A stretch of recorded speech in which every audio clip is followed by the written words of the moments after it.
Welcome to the Rim Break Rodeo. We hope this video helps. You start by confirming your Apple ID and enabling iCloud Drive because backup's live there. This prevents mismatched accounts from blocking Restore. Next, check iCloud storage. If your backup is larger than available space, the Restore will fail, so free space or upgrade now. Make sure you're on a stable Wi-Fi and your iPhone is charging to avoid interruptions. Once those essentials are in place, close WhatsApp and uninstall it. That begins the restore sequence when you reinstall the app.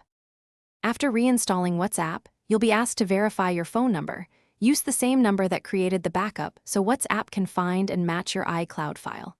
Follow the SMS or call verification quickly, then watch for the Restore Chat History prompt. Tap it to begin restoring messages and media.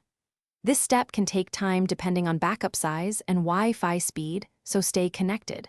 While restoring, do not interrupt the app or sign out of iCloud, because that will stop or corrupt the process. Once the restore completes, WhatsApp will index chats and download media progressively. Be patient and keep Wi-Fi on so images and videos arrive. If you see no backup found, double-check that you're signed into the correct Apple ID, that iCloud Drive is enabled, and that the phone number matches the backup account. These are the common mismatches.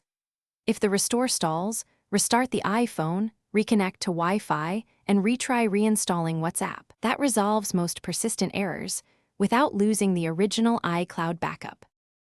Thanks for watching. Consider subscribing if we helped you.